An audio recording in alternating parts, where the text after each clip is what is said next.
guys, back here. I want to thank you for supporting the channel, for clicking on the video. Hopefully you like it. Hopefully this is informative. What I'm always trying to do is show you guys stuff that I like, so that hopefully, you know, if you're thinking about buying it, you get a good idea of what you're getting. In any case, I'm pretty excited today. Bat-100, and it's a almost ready to fly model in that it comes like this, but you have to add your own receiver. So this is one of those things where if you are thinking about this one, you do need to do some soldering, so keep that in mind. Now I'm going to get into this. I've already opened it, but I haven't actually set it up because I wanted to show you guys that. So opening it up, what you get is pretty cool right off the bat. And obviously this comes a little bit better packed than what I have right now, but it comes all wrapped up. Now, I love this thing. I haven't flown it yet, as you can tell, but it looks amazing. So right off the bat, I can show you what it has. It has 705 motors, 1500 kV. It's got a 600 TVL 48 channel camera, if I'm not mistaken. It comes with an F3 board, and it's stated as having a 10 amp ESC at the top of the page, which you'll see. I'll put the links in the description, but it only comes with a 6 amp ESC as far as I know. Now, if you look right in there, it's all pretty well stacked in, and you actually have plenty of room. So if you're thinking about adding your receiver, you can fit even a pretty decently sized receiver, and it shouldn't be any trouble getting it in there to make it fit. Now, at the top, you're going to see right there, it's got a LED and a buzzer. I'm not entirely quite sure about the placement of that. I think it might do better having the buzzer inside also. I realize that that could affect its effectiveness in terms of you being able to hear it if it goes off or you lose the model. But it's pretty damn cool that it comes with a buzzer. A lot of these tiny guys don't come with that, so that's a big improvement. This camera angle is not adjustable as far as I can tell, but it's actually pretty decent. I think I've heard really great things about this model, so I think this angle is going to be perfect, because I heard this is really pretty powerful. Now, again, I haven't flown it. I'm going to add the receiver, set it up on Betaflight. I'll try to see if I can put the PIDs in the description so that you can see what works for me. And I will show you a test flight at the end of this video as well. What else can I say about this? Let's see. Camera, standard. Looks pretty good. I mean, there's nothing to write home about. Like I said, the package is pretty good. The formation is a stretched X, as you can see, which is pretty good. I think a lot of the newer race quads are coming up with this sort of geometry. I hear that it's because of the way that the motor distance actually ends up being when you're flying like this, because you're not ever flying really like that. So it optimizes the motor distance, so you're actually getting the best performance and speed with this direction. So that's the quad right there. It's pretty nice, and I apologize for the changes in lighting. I have moved my table from where it was before, and as such, it's a little bit harder to keep consistent lighting because I'm kind of blocking the light which is behind me. In terms of what comes in the box, everything comes better wrapped. Like I said, I've already opened it just to show you guys, but you get an extra set of, so you get a set of props and an extra set of props, so you get 8 props in total. And these are the regular cheapo Hubsan props, which I'm never too thrilled about. These actually, I take it back, because these look slightly better than most of the normal Hubsan props. It looks as though they've also drilled them out so that they're slightly bigger in terms of the hole, because I'm pretty positive that these motors, sorry, is it gonna focus? Focus. Wow, this focus is being weird today. All right, so I think what's going to happen is the hole's a little bit bigger, so that you could fit it over these motors, because I'm pretty positive that's a little bit bigger than 1 millimeter. I think it's like 1.2 or so. So if you have other props that you want to use, you might have to drill them out. But these actually don't look too bad. I'm going to test them out, see how they fly. But what I'm hoping to do is check out some other props to use. So I'll show you those in a minute. Next, you also see it comes with a battery. It's a nondescript battery. It doesn't have any information about anything on it. So you're good. So your guess is as good as mine in terms of what it is. I couldn't find anything. I think it's going to be fine. It comes with one of these blade type connectors that, as you can see right here. And I might actually change it out to a micro LOSI because I think I have more batteries with micro LOSI connectors. But we'll see how it flies with this.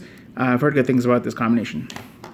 It also comes with a few rubber bands and a little Velcro for your battery, so you can connect your battery through here. It should fit fairly well once you get it all set up. In any case, this is the quick overview. I'm gonna go ahead and install the receiver, and I'll probably be doing a flight video so you can see what I think of it. I'll give you my thoughts at the end of the video. Stay tuned. Yes, one more thing. I'm thinking about using two different sets of props with this one. First are these sort of traditional Wakira type props, which pretty tried and true. And second, I'm going to use these, which I believe are XK60 props. I got them because I wanted to test them out on my Blade, I forget what it was called, Nano 3D or whatever it was called. I never actually used them on that, and I've had them laying around for a while.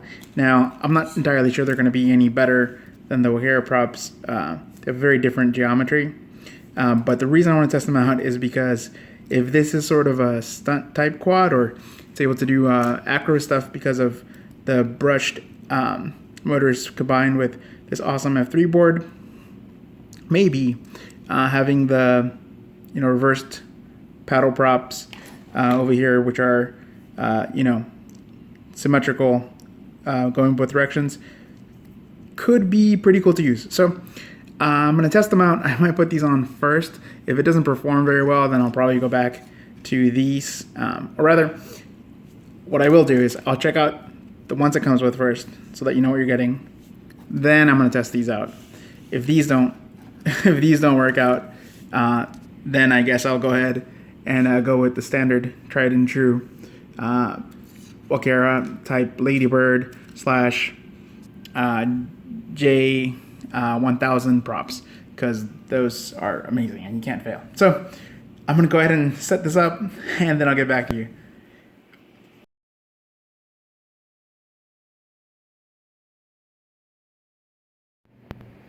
Hey guys, so I've opened it up.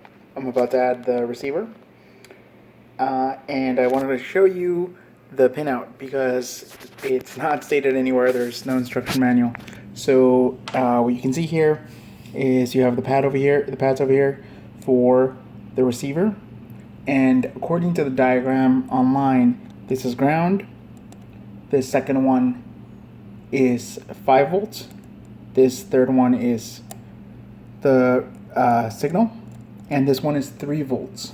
So you have a 3 volt pad, 5 volt pad in the second slot, receiver in the middle, receiver in, and ground. This is the pinout that I found online, just so that you see it and you know what you're looking at when you are putting this together. Currently, let's see, I have it set up, yep, just like this, just like that. So, sorry. So now you have the same orientation as I showed you. First one is ground, second one 5 volts, RCN, and 3 volts. All right, I'm gonna go set it up. All right, guys, I also wanted to show you the receiver I'm gonna be using. It is a little Micro FreeSky Pro. You can see it here. It's pretty tiny. It should fit it right in perfectly. I'll show you what I've done at the end of this. Sorry for the shakiness. I'm trying to hold this at the same time. So as you can see here, the receiver, the receiver, it's got the pads on this side, and it tells you what they are on the other side. So just remember what they are. Second one is S-Buzz, that's what I'm going to be using. It's the better protocol. Not protocol, signal, I guess. Second is the 5 volt and ground.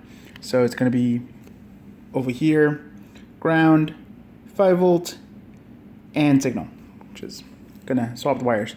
Now this receiver doesn't come with wires, so what I'm going to do is I'm just going to use some old battery wires over here and thinner signal wire.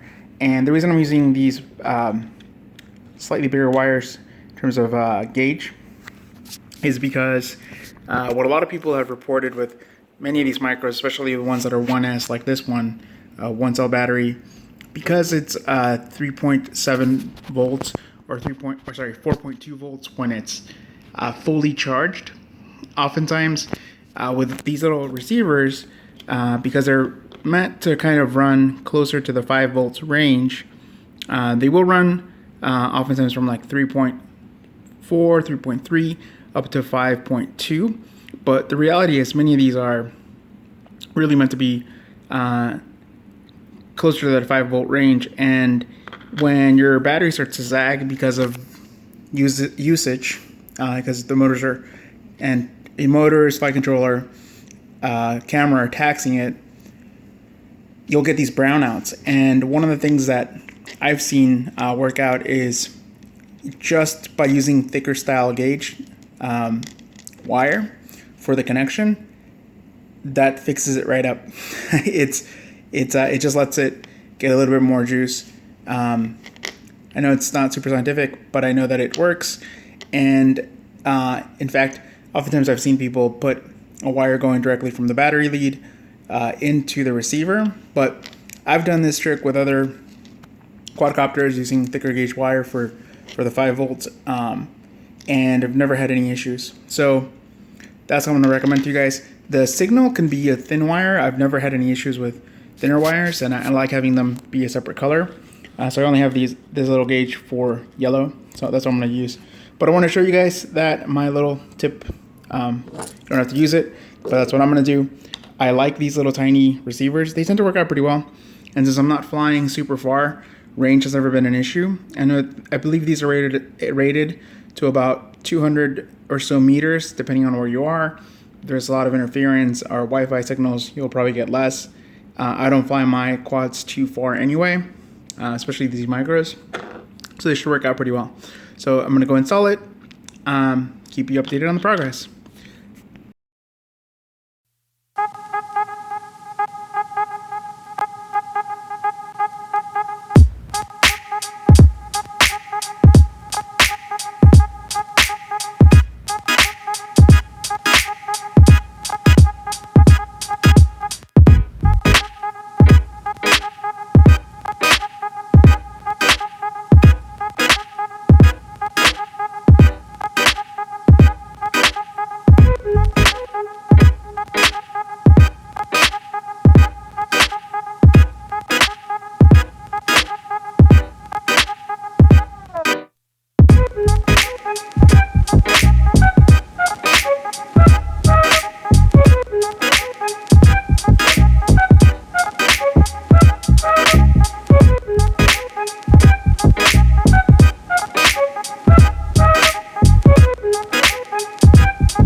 super excited.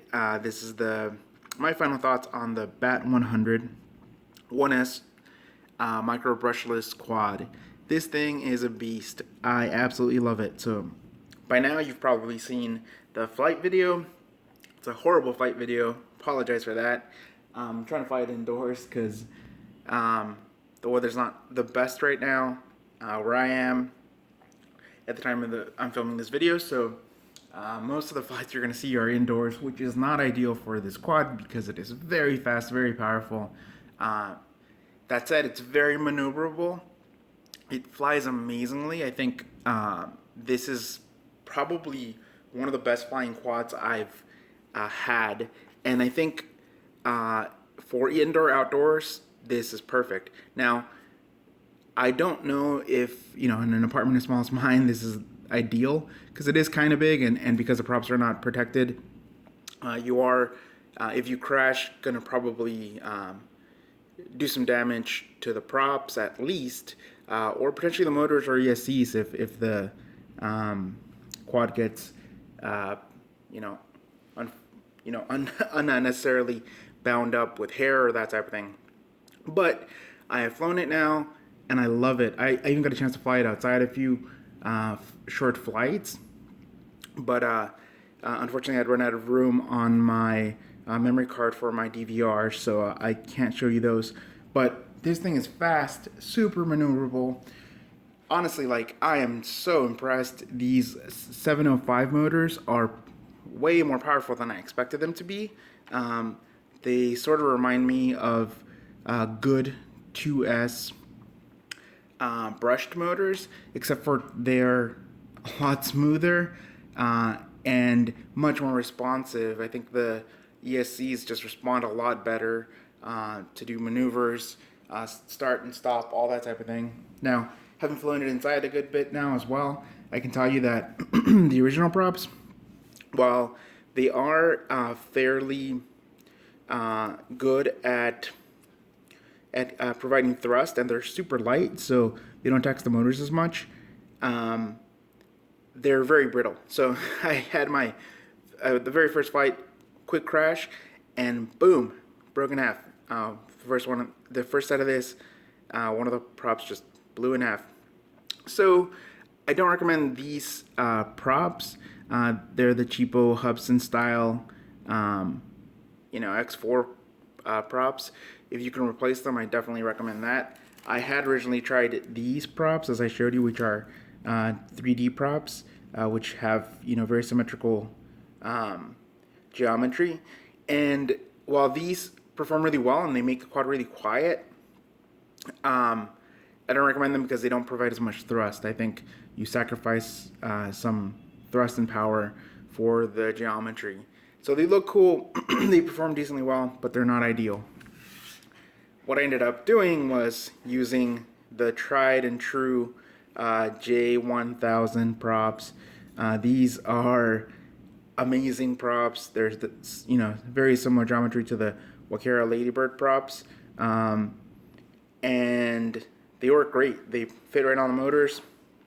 They're fast, provide a lot of thrust, very durable. I've crashed this a few times and you can't even tell damage. So that's pretty cool.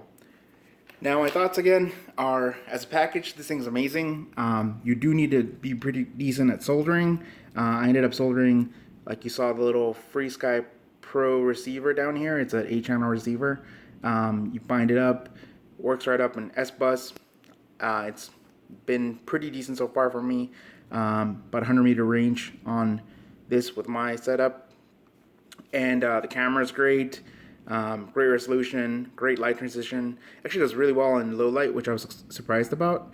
I expected it to be a little bit, crappy for low light, but no issues. The beeper is super loud. It's great. Oh, you'll see here that I ended up zip tying. I had a little zip tie over here, putting it out, cutting it to length, and then doing heat shrink around the antenna, so that keeps it straight and also out of the prop's way. Because when I first had it, I would hear it hit sometimes, and I was freaked out that it was going to cut the antenna for the receiver.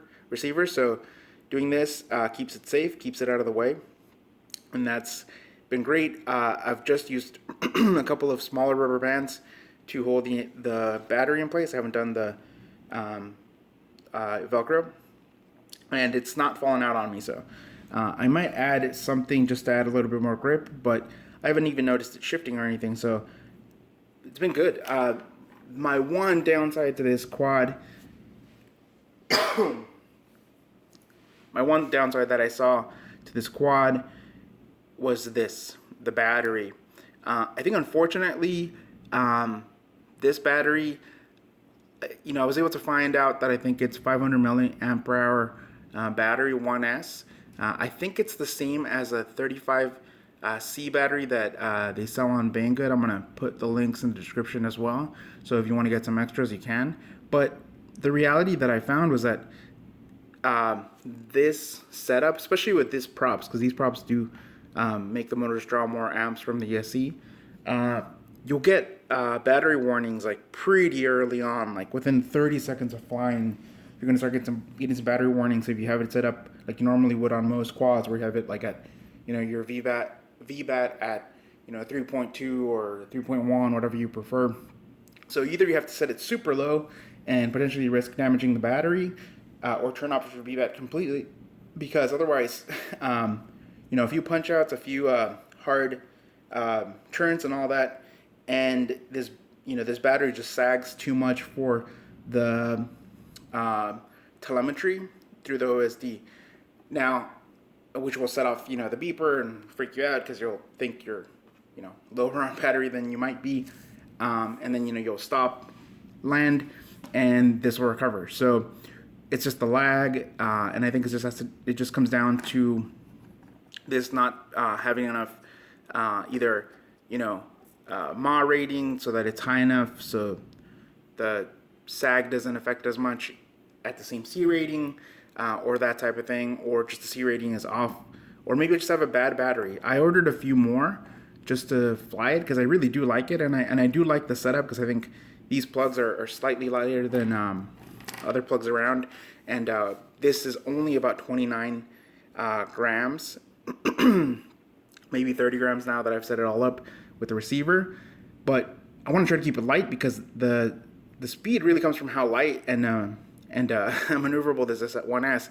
I think when you start getting into heavier and heavier, by adding higher capacity batteries, that type of thing, you're gonna have some trade-offs in performance. It's gonna start feeling more a little bit like a tank, and I don't want that. I want it to feel like a racer, like it does right now, because it zooms around. I mean, this thing is very, very nice. So I would say that to wrap up, it might be worth checking out a different battery. I don't think the connection is the issue. I don't think that it's throttling it too much. I really do think it's the battery. And this battery takes forever to charge too. I don't know why that is. Again, I don't know if mine was just particularly damaged or if that's just how all of these are. So hopefully when I get my new ones, I might have an update for this video or put something in the description.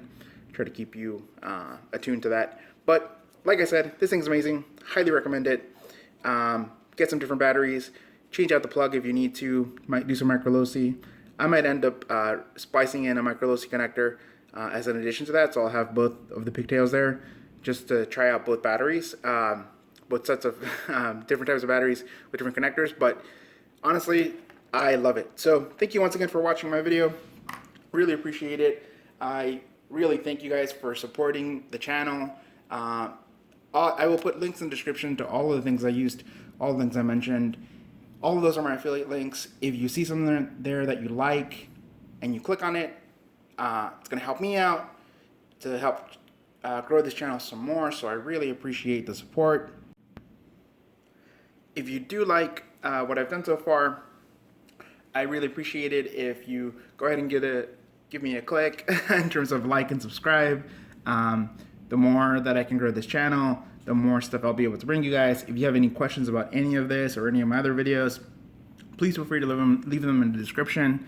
I try to answer every question I get. I haven't been great about uploading videos recently because I've been busy with life, but every once in a while, I will try to put more of these up there. I have another video coming up for another really awesome Bolt Clash quad that I just got. So look forward to that. And if you want to see it, make sure to subscribe so you get notified when I post it. Thank you again. Really appreciate it. You guys are awesome. I love this community. The RC community has been amazing. Everybody's super helpful to each other. So I encourage you guys, if you guys are new to the hobby or have any questions, reach out to me, reach out to them, and hopefully I can give back some of the knowledge that I've learned from others in the hobby as well. Thank you guys. Really, really appreciate all the support. And I will see you next time.